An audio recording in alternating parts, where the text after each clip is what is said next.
The Prime Minister has some splaining to do. Keep on trucking for a free world.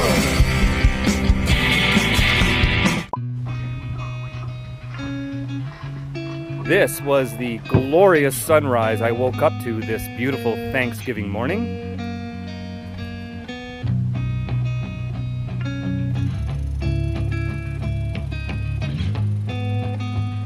And it's equally beautiful now. So, in just a few days, Trudeau, along with Mendicino, the public safety minister, who is full of BS, I don't know if anyone could be full of more BS than Trudeau, but that guy's getting pretty close. He's the one spewing all the nonsense about firearms as well, of course. Anyways, Trudeau, Mendicino, some leaders of the Freedom Convoy, and some other folks are going to take the stand. Yep, the day of reckoning is coming.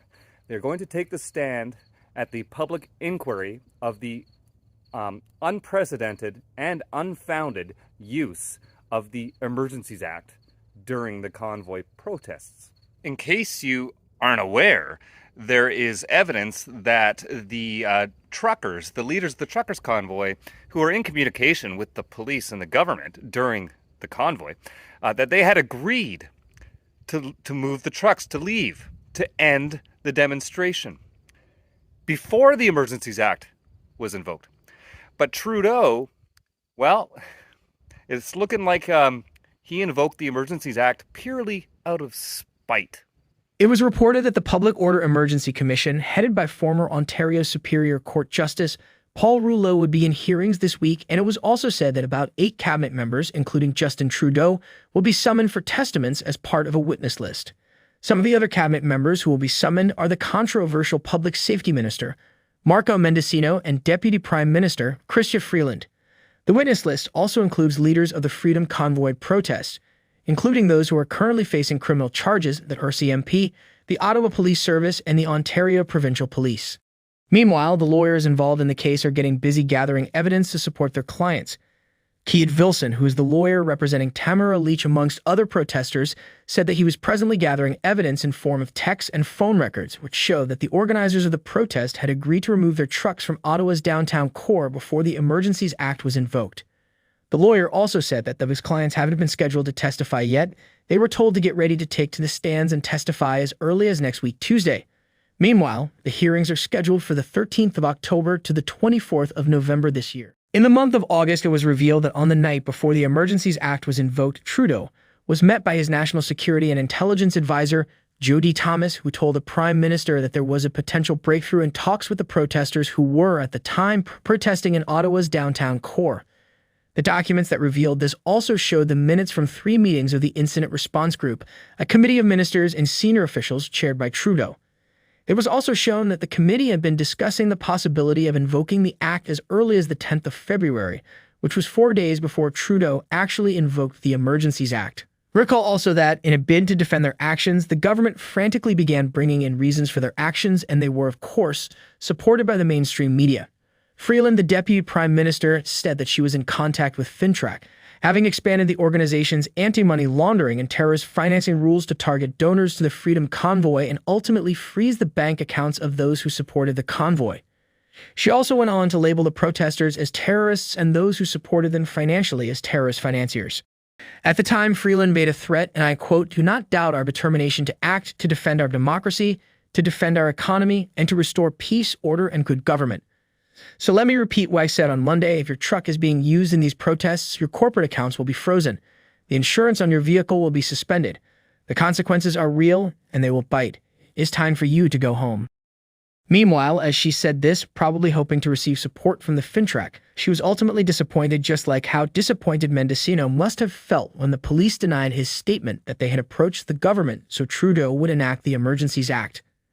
During a Public Safety Committee meeting, the Deputy Director of Intelligence at FINTRAC, Barry McKillop, said, and I quote, "What's happening in Ottawa has not been, to my knowledge, identified as ideologically motivated violent extremism." When McKillop was then asked if he was bothered as regards potential funding of the convoy, he said this, and I quote, "No, the sources of funding that we have seen today, we have not seen a spike in. As you know, and I can't speak to specific reporting on any individuals or organizations, but we have not seen a spike in suspicious transaction reporting, for example, related to the Freedom Convoy in Ottawa. With all these, it's funny that Trudeau said he anticipated the hearings and was keen to give evidence supporting why he did what he did. I mean, what evidence would be tangible enough to beat the accusations leveled against him, and even the documents about the potential breakthrough in negotiations? How does he hope to beat that? Meanwhile, Canadians have since shown their support for the protesters of the Freedom Convoy. An internal report that was presented to the cabinet under the title Continuous Qualitative Data Collection of Canadians' Views showed that Canadians supported the protest and believed that Trudeau's government overreached when it invoked the Emergencies Act.